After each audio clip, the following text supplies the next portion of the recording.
Let's hit it.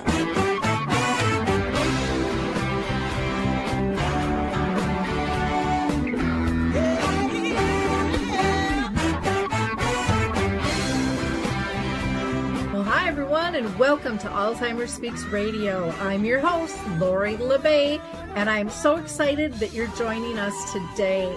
We are going to have a fascinating conversation, as usual, as we learn from people all around the world at all ages and stages of life. Stay tuned as we shift our dementia care from crisis to comfort. Here we go. What you think about, you will bring about.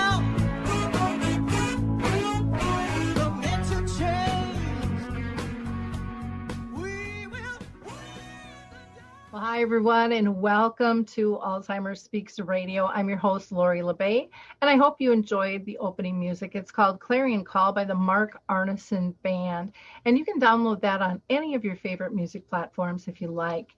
For those of you that are new to our show, Alzheimer Speaks is about sound information, not just sound bites. We like to have real conversations with real people, and we're going to do just that today. We have an excellent panel with us, and we are going to be talking about something fairly new called Zinnia TV, which is perfect for people kind of mid to end stage with Alzheimer's and dementia, but it is applicable for a lot of other things, including myself when I just need a little peace and calmness in my life. So please stay with us. Alzheimer's Speaks is something where we interview everybody all around the world. So we want to raise everyone's voice, from those living with a diagnosis to families and professionals caring for them, to researchers and advocates, to kids. Everybody is impacted by this disease, and we don't want to fool ourselves for 1 second thinking anything different, because when we come together, we can make sustainable change faster. So please join us and spread the word to others. Now, before I introduce our guest, I always like to do some shout outs. So first, I want to shout out to the Dementia Map, which is a global resource directory that we just launched not too long ago. And it is free to use 24/7. You don't have to register. You don't need a password, a membership, none of that stuff. And we have a variety of categories, in fact, 150 categories, and we are always open to adding more resources, tools, and products. So please check out dementiamap.com. There you will find a couple of platforms that I'm going to tell you about. One is the Memory Cafe directory. There are almost 200 memory cafes around the world now that are doing virtual events, and there's about 1,000 of them total to be able to pick from. Many are starting to go back in person now, so check that out. Go to Memory Cafe directory, and then Coro Health is still allowing people to go ahead and download 2 of their music apps, Music First and Coro Faith free. So go to corohealth.com. That's CORO health.com. And I also want to mention that I do a memory cafe, and anyone is welcome to join us. We do that virtually. It is sponsored by Arthur's Senior Living. We do that on the 2nd and the 4th Wednesday of each month at 1 o'clock, and that is virtual. You can reach out to me for more information on that. I'm also doing a caregiver support group for Brookdale, and that one we meet in person in Shoreview, Minnesota. And you can register by calling 763-913-6140. And we do that on the last Wednesday of each month between 10 and 11 a.m. Central Time. Coming up on August 10th, I will be doing a virtual presentation that anyone is welcome to join us. It's free through Artist Senior Living, and we're going to be talking about conscious, compassionate care for the care partner, because you know what? We can't give good care if we're not taking care of ourselves. So we're going to talk about things that aren't always talked about when we discuss care. Also want to give a shout out to the Brain Donor Project. That's braindonorproject.org. It is important that people sign up to donate their brains, both healthy and those that are living with a form of dementia. And then last, I'm going to give a shout out to a conference. It's an international conference called Together for Dementia, and that'll be held November 2nd. And that is being sponsored by the Dementia Research Charity Brace. And you can find more information on all of these at Alzheimer Speaks, or you can visit me and shoot me an email at radio@alzheimerspeaks.com. We're going to hear from the Foot Bar Walker, which just reduced their price. So check them out, and we'll be right back. Introducing the life-changing Foot Bar Walker. I'm Peggy from Danville, Kentucky, and I'm 91 years old. The Foot Bar Walker revolutionized my care of George. It absolutely benefits the patient and the caregiver both, and that's the beauty of it. It's so easy to use. It folds up just like a dream. I got it in and out of the car without any effort at all. The saving that I made from having to put him in a nursing home came to about $192,000. Does someone you love use a walker? Do they struggle to get up from a seated position? Are you a caregiver dealing with physical pain and stress as you help your patient? The Foot Bar Walker was designed to assist not only the patient, but also the caregiver. Patients have more control standing up, and no lifting from the caregiver is required. See how it works at thefootbarwalker.com. That's thefootbarwalker.com. Peggy, would you recommend the Foot Bar Walker? Do I ever? I would not be in the health that I'm in today at this age had it not been for the Foot Bar Walker. Well, I'm so excited to introduce my gallery of guests today. This is going to be a really fun conversation. And first and foremost, I want to introduce you to Allyson Schrier. Her role as a family care partner sparked a whole career change for her. And she went from technology to focusing on improving the lives of people living with dementia and those that support them. She's going to chat about her experience as a family care partner and how that led to the creation of Zinnia TV. Allyson will talk about Zinnia TV, the products, the goals, the metrics, the successes, and she's also going to give us a brief tour of the site, which I think will be really exciting as well. And just to let you know, she is also the program manager for a project called the Echo Dementia at the University of Washington Memory and Brain Wellness Center. So welcome, Allyson. Thank you so much, Lori. It's really great to be here today. Thrilled to have you. I'm going to continue to introduce everybody before we go into our line of questions. So next, I want to go ahead and introduce you to Dr. Carolyn Parsey. She is an innovative researcher and neuropsychologist with the expertise in the intersections of technology and healthcare. She's going to chat with us a bit about the work that she does at the University of Washington Memory and Brain Wellness Center. And then she's going to talk also about brain changes that are associated with dementia.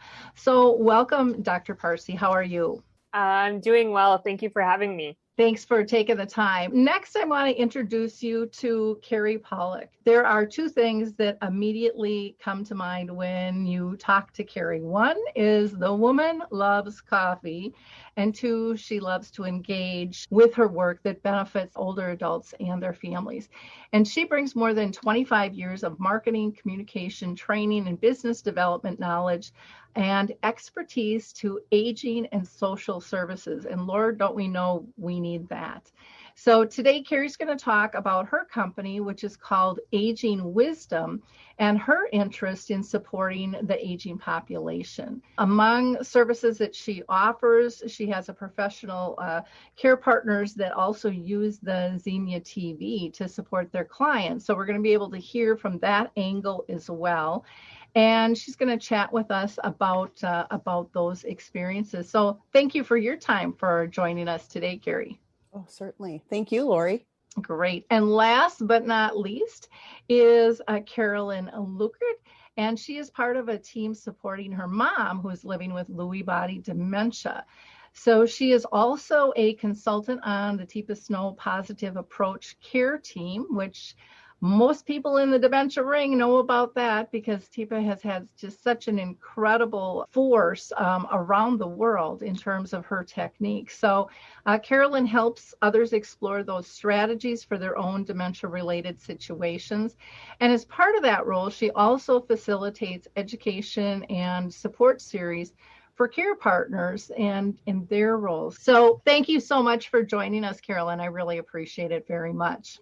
You are most welcome, and I am happy to be here, and thank you for inviting me to participate. Well, we're thrilled to have you. I'm going to start the conversation out with Dr. Parsey, and I'd like you to tell us a little bit about your work and what do you do that really supports families living with Alzheimer's disease or other dementias? Yeah, so my work has always been kind of in this intersection of technology and aging, and then more specifically people with cognitive impairment. And so recently my work has been in identifying pitfalls in the use of technology in older adults and people with cognitive impairment, and then trying to address some of those issues to help people use technologies successfully, but then also really get the benefits out of them.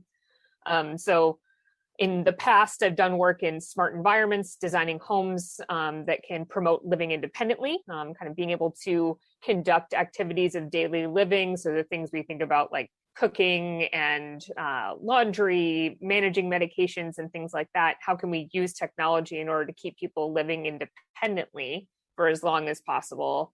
And then more recently has been really focused on more consumer-based technology. So whether they're tablets, cell phones, lots of different apps, and how people with cognitive impairment are interacting with those, and how can we help the designers of those technologies create them with the user in mind. So for those with cognitive impairment. Well, that's fantastic because I hear those, that whole mix between technology and does it really work for the person with dementia all the time, especially through our dementia chats group. And we have tackled that multiple times, and they're like out there shaking the tree, listen to us because this looks pretty, but it's not functional. And I know one of their biggest battles is upgrades, and the changes. And I know that's a really tough one to work around, but I love the idea of the smart houses, as well as looking at the tablets and the computers and the phones and the overall accessibility.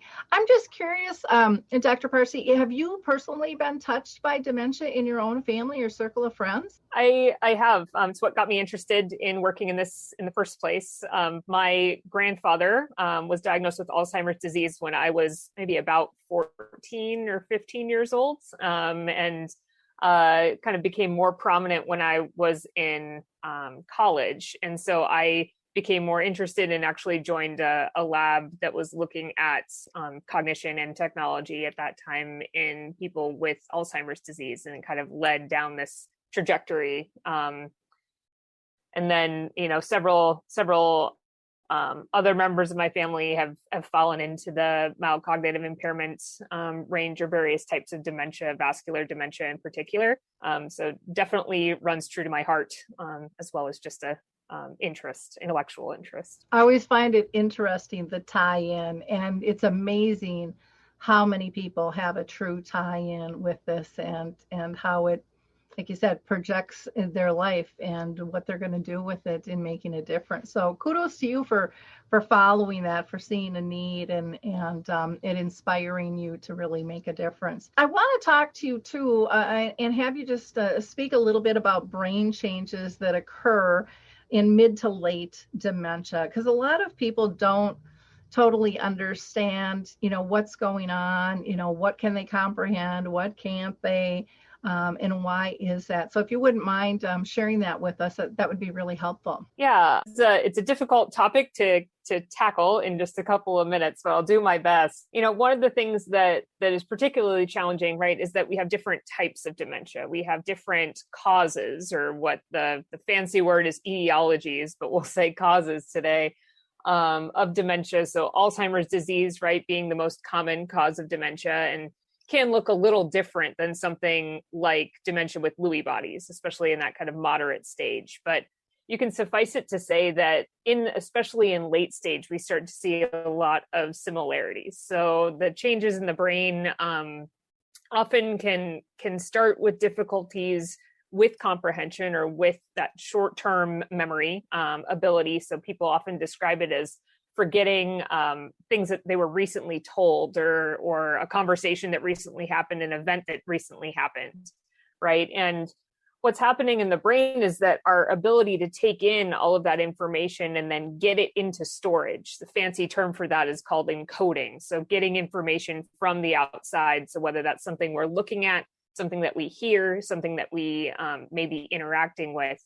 getting that information into storage is really one of the big breakdowns in dementia. And so that gets compacted even more by some of the auditory and visual changes that happen as well, just in normal aging, right? So as we experience hearing loss, as we experience vision changes, we're seeing changes in the brain as well that combine with those that make it even kind of that exacerbate it, that make it worse. So in later stages, we start to see more difficulty too with kind of the more complex skills. So being able to think creatively,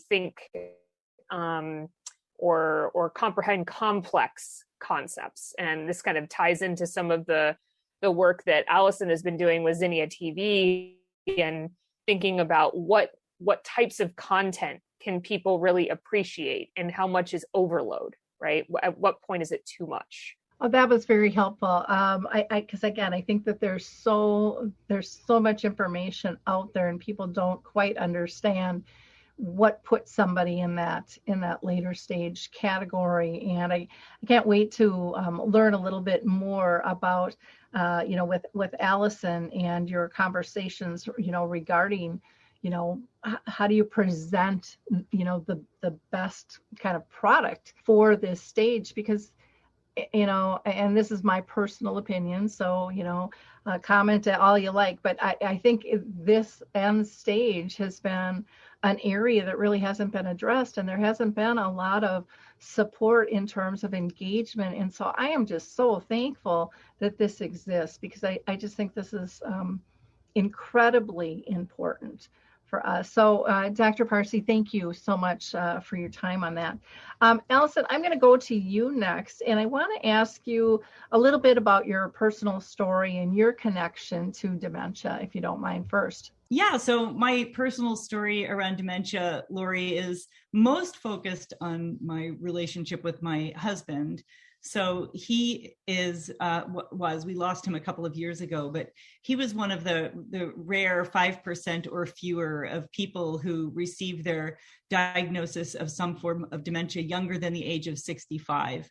So in his case, he was 47 when he was diagnosed with frontotemporal dementia. And we had been looking for 6 years or more to find a diagnosis. What's going on with my husband? So I would say that he was probably in his early 40s when he was pretty soundly presenting as a person whose brain was changing because of dementia. Shortly after he was diagnosed, my stepfather was diagnosed with vascular dementia. And around the same time, my stepmother was presenting with mild cognitive impairment that went on to probably be Alzheimer's disease, although she did not get a formal diagnosis. Wow, that's a lot. that's a lot of experience. You're telling me.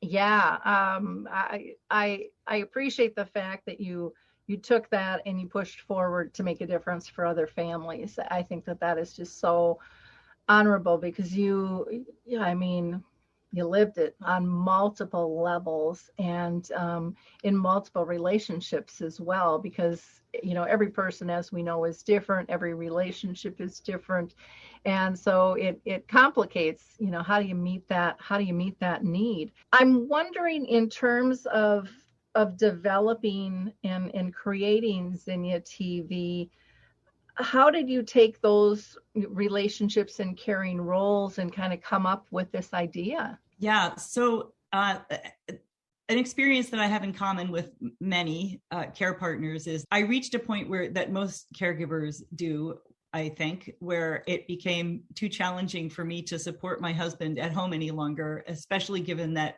our kids were quite young, given the age of his diagnosis. They were just 12 and 15 when he was diagnosed. So when he moved into a care community, I became aware pretty instantly and bothered by how much time my husband and the other folks in the community spent in front of a television.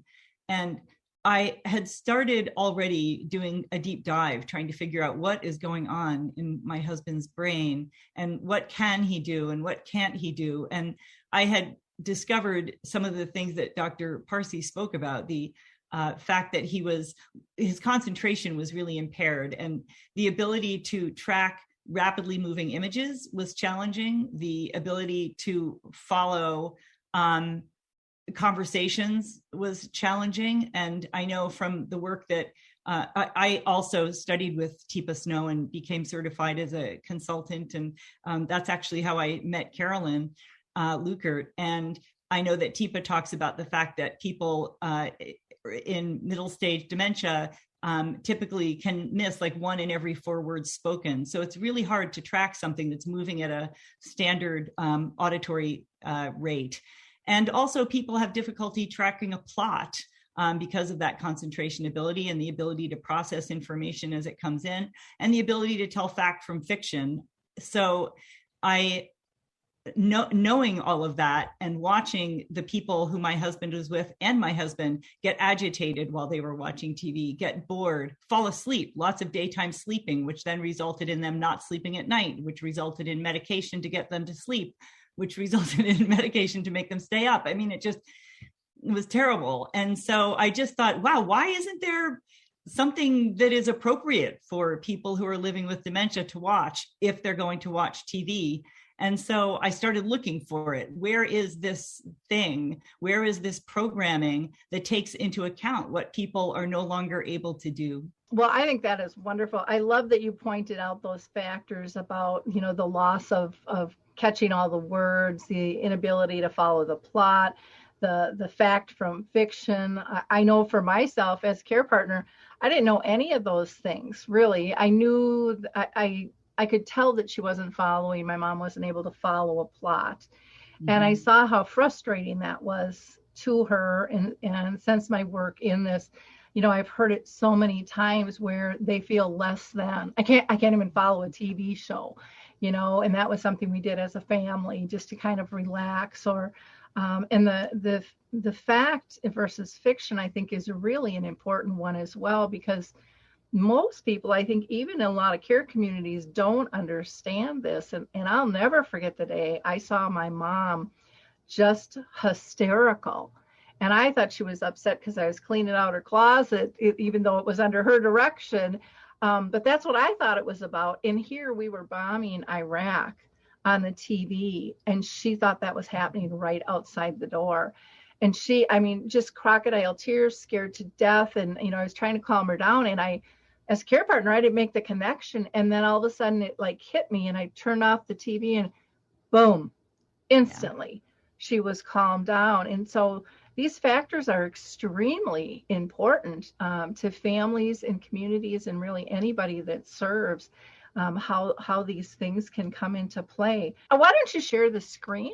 Zinnia TV is basically, it's a library of many, many, many videos that have been specifically created to be engaging for and to create connection for people who are living with dementia.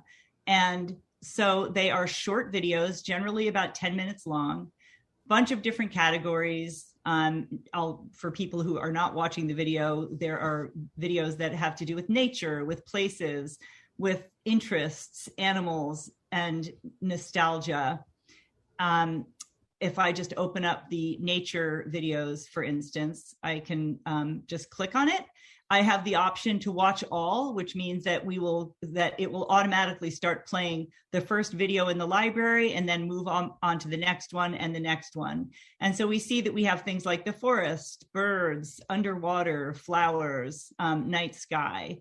And these videos are very gently paced. There is no dialogue. There is no plot. There is no guessing what's actually going on the screen.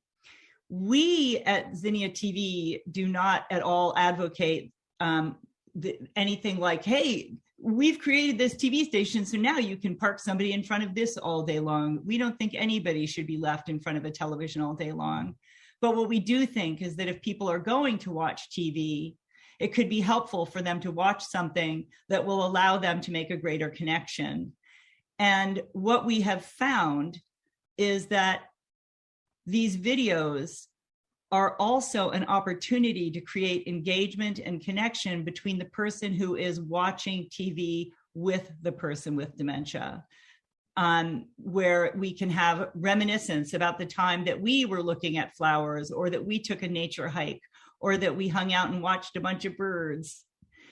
So moving into the animals for just a moment, in any of these categories, we can, again, watch one or watch all of them. I'll go ahead and just select a video just to so you have a sense of what I'm talking about. As an auditory track, we use music, typically pretty soothing music, as well as sound effects. And we have really pivoted as we've gone along with the development of this product. We used some sound effects here and there until we found out that people were really connected to the sound effects. And so we've started adding them in many of our videos.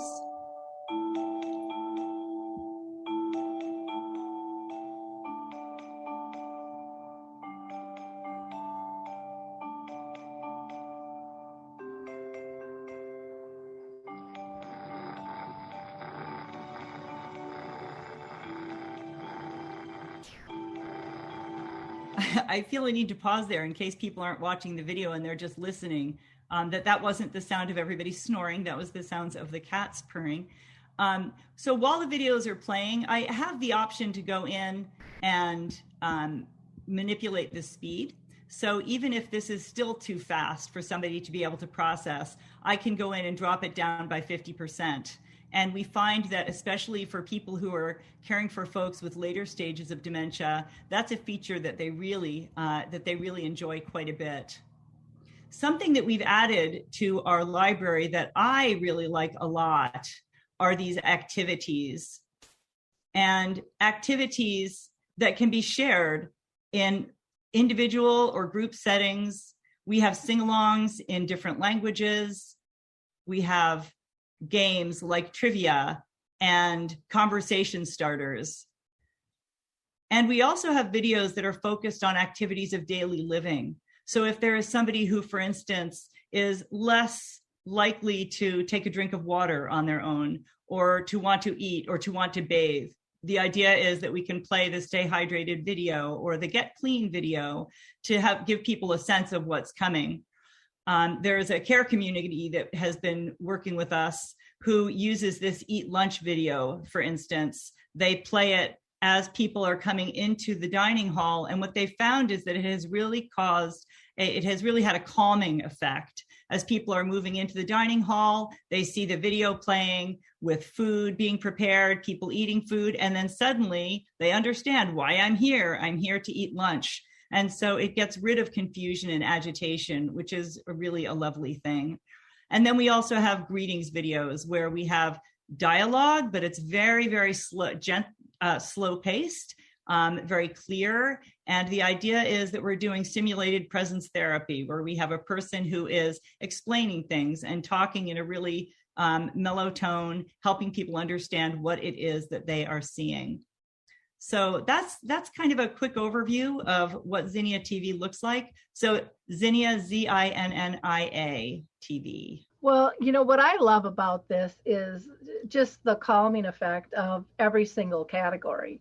And I think in the world we live in, we all need that calming effect, not just people with dementia. I mean, I can see using this with myself, my grandkids. I mean, we just all need kind of that peace and that serenity. And that is I think it's a huge piece that so often is overlooked. People are so used to, well, we'll just keep them busy. We'll just keep them busy. And one of my favorite sayings was by Harry Urban, who is living with dementia for quite some time now. And I'll never forget on Dementia Chats, he said, You know, if there's one thing I'd like care partners to remember, is that I like to relax before I got dementia, and I still do. So sit down with me and enjoy the fact that I am relaxed, and allow yourself to be relaxed. Because a lot of times, you know, as care partner, we're like, you know, we're in high gear and we're trying to figure out the next thing that we have to do. And a lot of times they would just like to sit with us. And a lot of times you don't have to say anything. It's just that presence to presence that you're gifting one another. So beautiful design. The website's easy to maneuver. The pictures are gorgeous and engaging. I have to ask you, how'd you come up with the name though for the company? I always find that interesting when I'm talking with authors or people who have developed products. Sure. So the name Zinnia TV is named after the zinnia flower. I'm a big gardener, and so I'm always drawn to flowers and flower names. And zinnia is a flower that thrives in even the crappiest of conditions.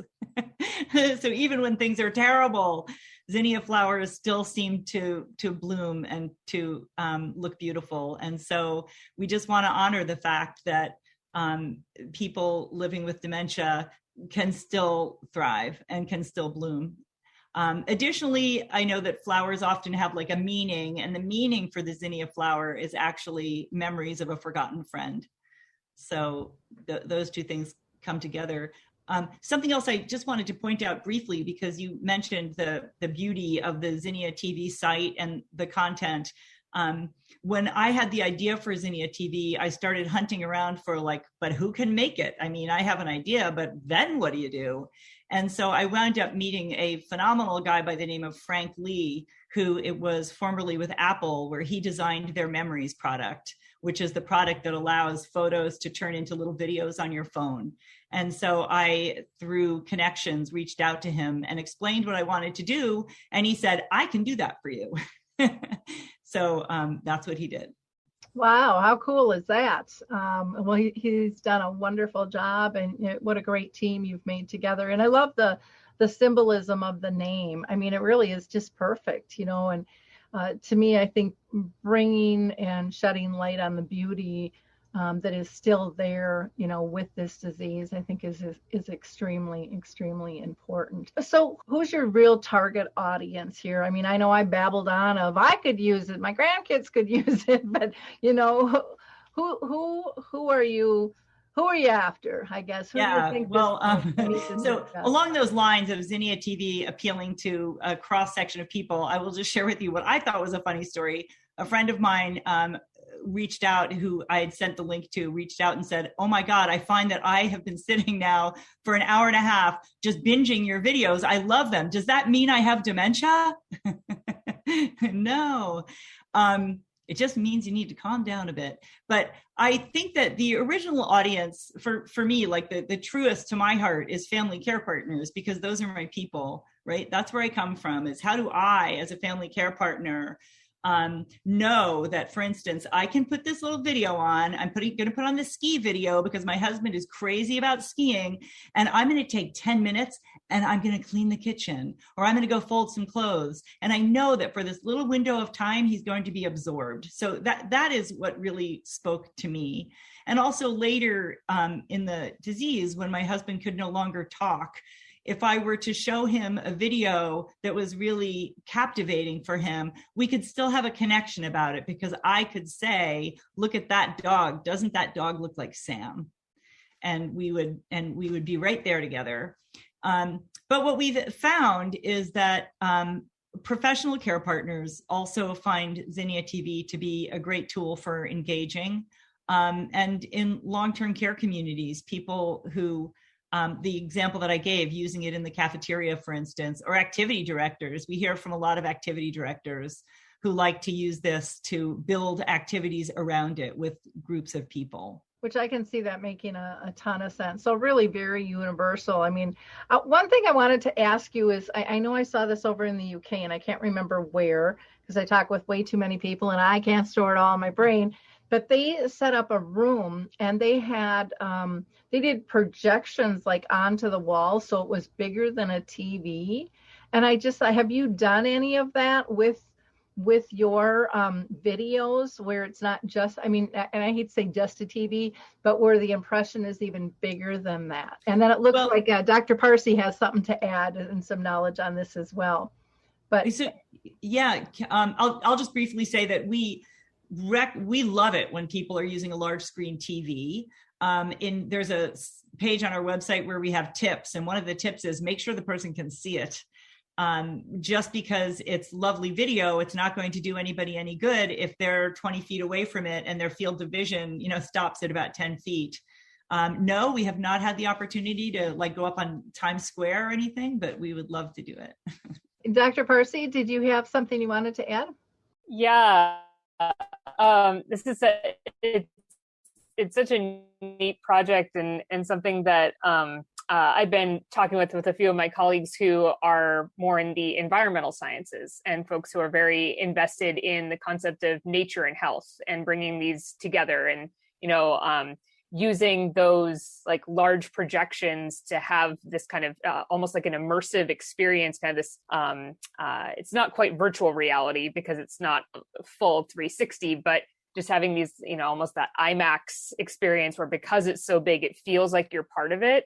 Can have a somewhat soothing type of effect on folks, and whether that's a lot of things that they look for is those calming, those nature scenes, whether it's that soothing river, the waves on the beach, and how those can help, especially in those moderate late stages. We can see a lot more of that confusion, which usually leads to irritability, some of those behavioral changes, right? So usually when we're confused, confusion really at the core, right, is some sort of fear, right, or insecurity and worry and vulnerability, right, and people then react to that in different ways, right? Some people cry, some people yell.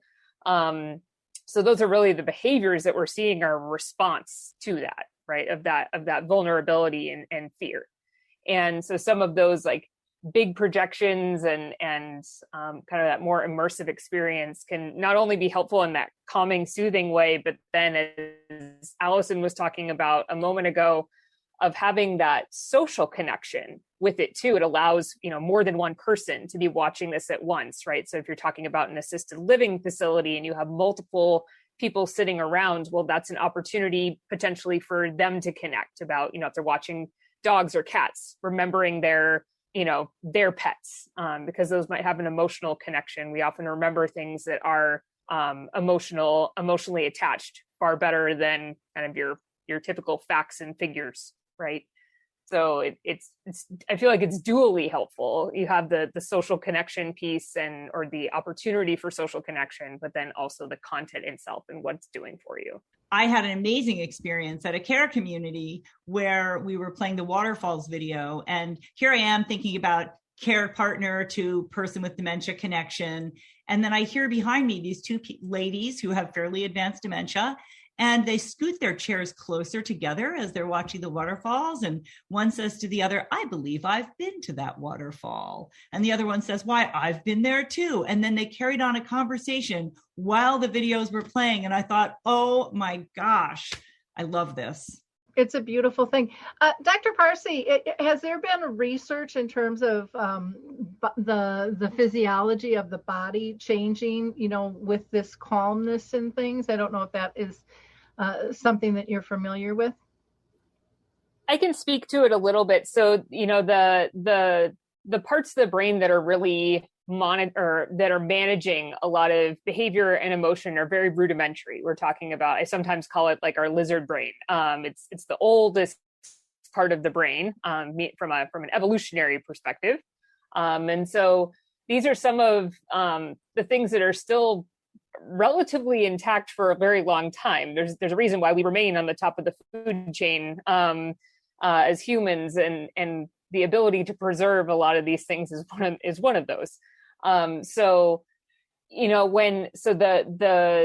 the experiences that we've been describing are still tapping into a lot of that rudimentary old, that it's the super central part of the brain. The amygdala is kind of our emotion center, right? And it's part of a larger network, but it's often given most of the kudos for managing our emotional experience. And that is still pretty well preserved for most folks with dementia for quite a long time. It's the reason that they'll still react, in tears or in happiness over things, even though they might not be able to understand the complexity of something that's happening. They still have that very, like I said, rudimentary response. So yeah, it's parts that are pretty resilient, all things considered. Great, thank you. Allyson, anything you wanted to add? No, I accept that. I really appreciate the fact that even in the latest stages of dementia, we are still able to communicate with people. We just have to try. Yeah, it's a whole different level, and I think it's a much more intimate level, and a more meaningful level, actually, or it was for me. It almost got into this spiritual essence of a level of communicating I didn't know existed because I didn't need to go there before. And actually quite beautiful. Keri, I want to go to you next. I want you to tell us a little bit about Aging Wisdom and the work that you're doing to support families living with Alzheimer's disease and other dementias. Well, I have joined Aging Wisdom about 6 years ago, and it's an aging life care or care management practice that's been around since 2003.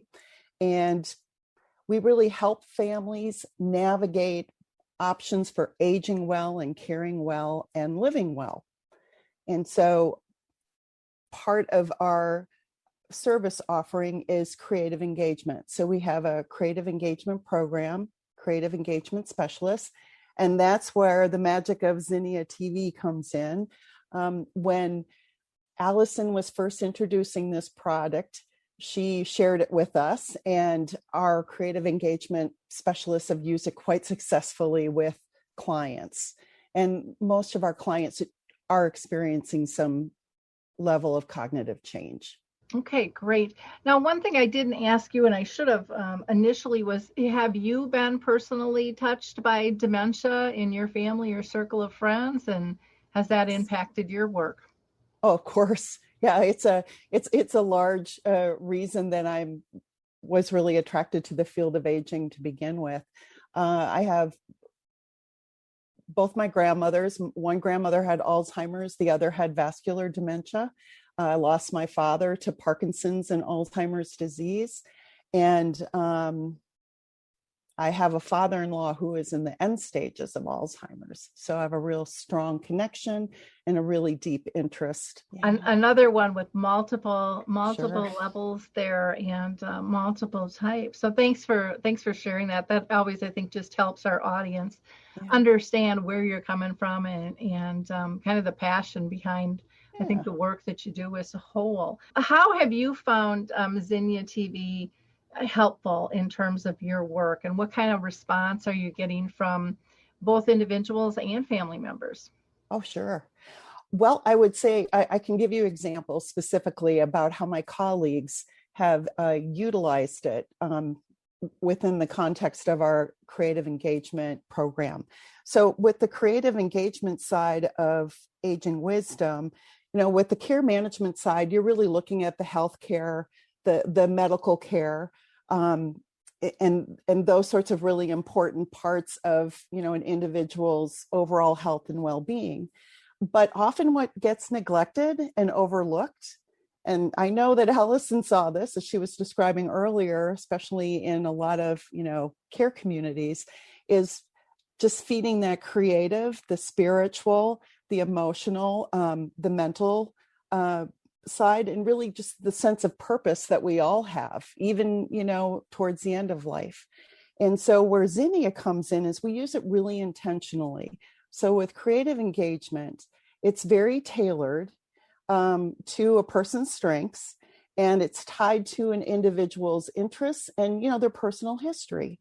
So the first example that came to mind is probably one of the first colleagues that use Zinnia TV is with a client that we had for many years, passed away last year. And he was a very avid hiker and camper. You know, we have an awful lot of mountains and beautiful places to go here in the state of Washington, but he was also a pediatric cardiac surgeon. And so it was the outdoor videos and the children's videos that really resonated with this client, especially towards the end of his life, that there was still very much the soul of who he was.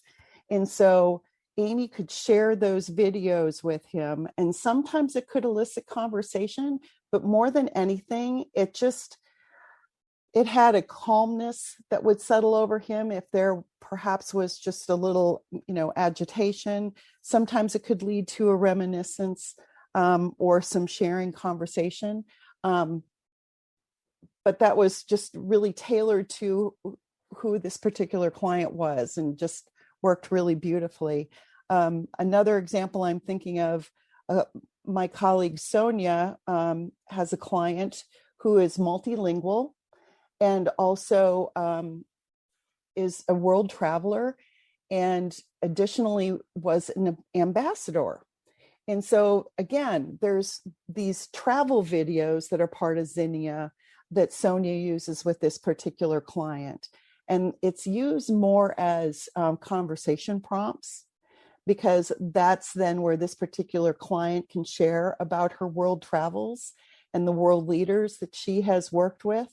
And, just that lovely reminiscence tool. The other cool thing is Sonia, and you mentioned this, Lori, you see the value where you could use this with your grandkids. So my colleague Sonia, her mother is 93 and isn't experiencing any cognitive change, but because of COVID, hasn't been able to do the travel that she normally does. And so she has found a real joy in watching the travel videos again. And then also with the animal videos, sharing those with her great-grandchildren. And the great-grandchildren, they're the preschool and the early elementary school age. And so this is sort of a multi-generational tool in many ways and has worked really successfully through COVID and also virtually. So people don't necessarily need to be together, but they can be like we are on Zoom and share it and watch and have conversation as well. So those are just a few of the shining examples, but it's been something we've absolutely loved having at our fingertips.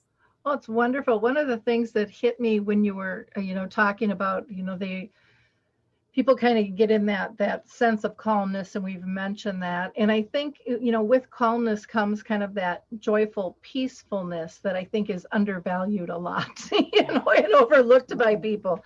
But to me, I think what's even overlooked even more is when someone is in that space, they're not in that figuring out that I don't fit, or how do I fit, or what is wrong, and how do I fix, this sense of I'm broken and I'm not part of. And to be able to remove that and to give them that sense of calm and engagement and joy, that truly is one of those priceless moments in life. To be able to flip that really almost on a dime. I guess what I have seen, and please tell me if I'm wrong, but I know with my own mom, I would see moments like that. Just instantly change any anxiety and stress. She would be focused, and I don't know if it's a person with dementia wants out of that trap of feeling anxious and feeling frustrated and like they don't fit, and they grab onto it, or if it's just, I don't know what it is, but it works. And, I just think it's something more and more people need to know about there. So thank you so much for those examples. Carolyn, I haven't forgotten about you. I would really like to talk to you about creating a balance for the, during the day for a person with dementia whose, abilities have changed, as things progress. And sometimes it's not even a progression, it's just a bounce, of symptoms. I know a lot of people with dementia have told me, and please tell me if you sense this or heard this from your loved one, but that they view the symptoms really more like an emotional roller coaster. Like you don't hop out of bed and you're high all day and life is great. You know, someone cuts you off on a lane and you have that grrr moment. And they talk about how they go through all of the phases. If it's, no matter what scale you're using, if it's the 1 through 3, 1 through 4, 1 through 7, they say they go through all of the phases all day long. They just don't tell care partners because they don't want them to worry. But they said it's really more of an emotional roller coaster in terms of a phase of their feelings, and they try to protect us in that. So I'm really interested in how you see the day and the balance or imbalance of a person living with dementia, and trying to do that in a family environment or a community environment. It's complicated. It is complicated. And so for me, and I'll jump back to the question you've asked everybody just so you don't have to come back to that, but my family experience has been pretty big. My dad had dementia with Lewy bodies. My mom has dementia with Lewy bodies. My grandmother had what they thought was Alzheimer's, and I would agree, and 2 uncles with vascular dementia. So through the last, I would say, 12 years, if we don't count my grandmother who was in the 70s, my exposure to different dementias and similar dementias has been pretty high, both in my family as well as in community life.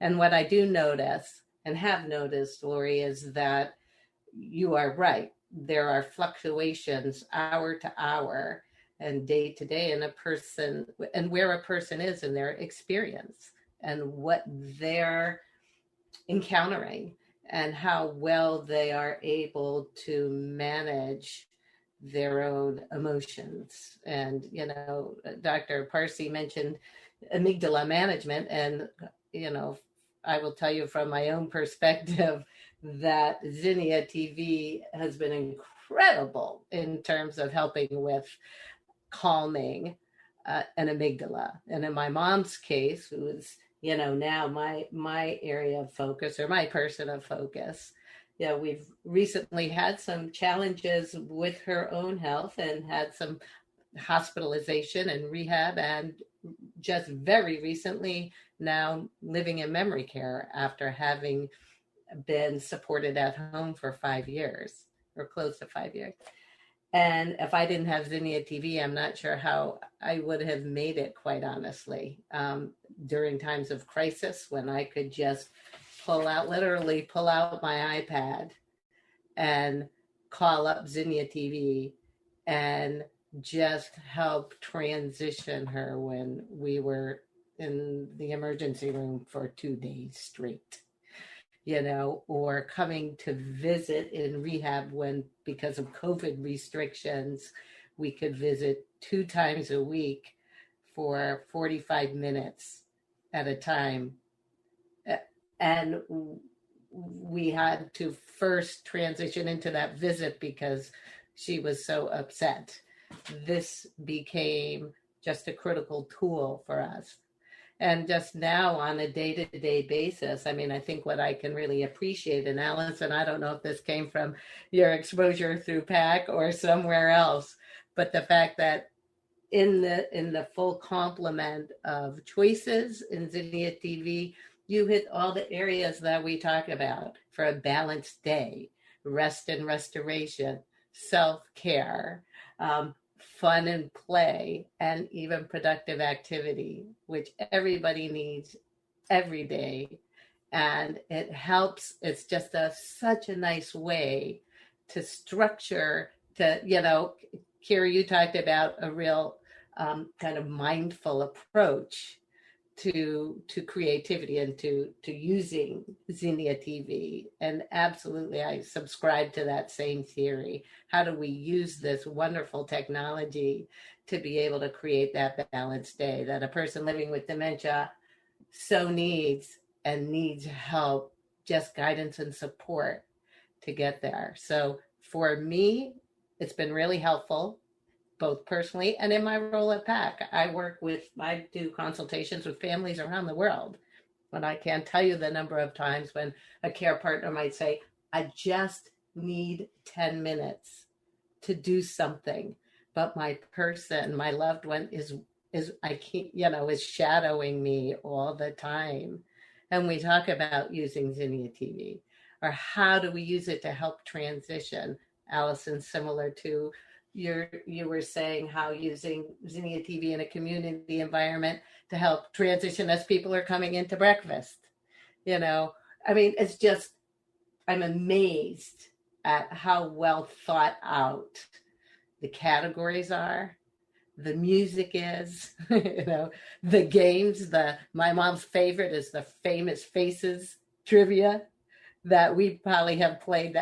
We could literally play it every day and that would work for her, but just such a variety. And we sing to Mary Sue all the time. So I was thrilled when I saw her on there. So it's just, just such a great variety, such a great tool. So that's how I use it in a nutshell.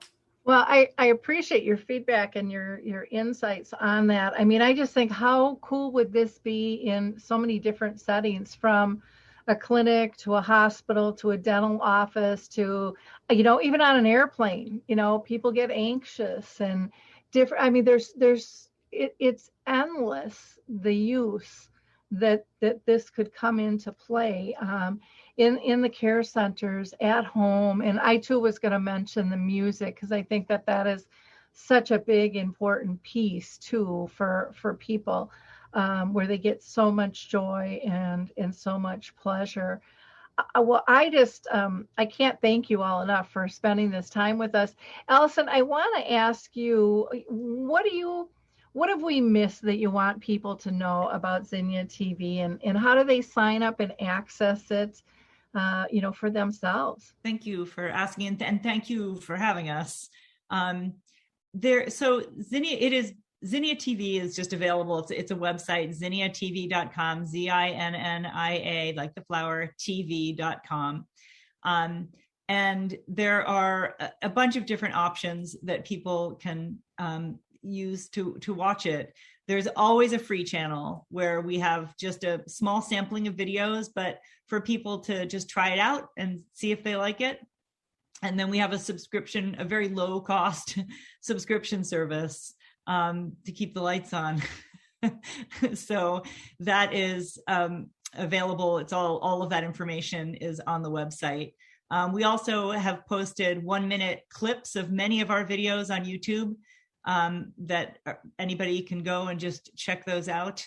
I think that one of the things that I have found is that some people do rely on YouTube as a way to stream lots of videos. And I think that it's amazing, the stuff that's out there. The challenge is that when you walk away and that video ends, then there's a commercial that may or may not be appropriate for the person living with dementia. And so one of the things that I love about our video streams is that they are commercial free, and they will always be commercial free. Well, and with YouTube, there's commercial, now they're popping up in the middle of stuff too, so and then there's so much more going around it as well. If somebody hasn't popped it up. Now, with your subscription, do they vary from, like, say, a family to a memory care to a home care type service? Yeah, that's exactly it. So family care partners, it's $4.99 a month, or you get 12 months for the price of 10. And then we have a home for people who are doing home care, like Keri's group, and then long-term care community, where we do a pricing depending on how many folks you're supporting. Wonderful. Well, again, thank you, ladies, so much for spending this time with us. I know I found this fascinating. I think it's just absolutely a fantastic service, and it is something that has been needed for many, many years, and will help families and professionals alike out with this, and most important, people living with dementia. And so, again, you can go to Zinnia TV, ZINNIATV.com, And you can reach Allyson by just going to Allyson@ZinniaTV.com if you'd like to email her as well. Again, thank you so much for raising light on this wonderful opportunity, and Dr. Parsey telling us a little more about dementia and the mid and kind of end stages there that people don't understand. Really do appreciate it very, very much. So thank you. Have a wonderful time. For our audience, please like, click, and share. Don't keep a nugget or a gem a secret. Pass it along. I mean, this can help other people too. So make everybody's life easier. That's what Alzheimer's Speaks was developed to do, was to connect people to services, products, and tools that they can assess for themselves and see what they think. So thank you again. We'll talk to you all soon. Bye now. It's time to rethink, renew, and reimagine retirement. Hey everybody, Jared Sebesti here, host of Retire Repurposed. Now this podcast is about the non-financial parts of retirement, which many times can be even more challenging than the financial. We believe retirement is not the end, rather the beginning of what could be the most impactful, purposeful, and fulfilling season of a person's life. So don't retire, become repurposed. To listen now, search Retire Repurposed on your favorite podcast platform, Senior Resource, or Life Audio.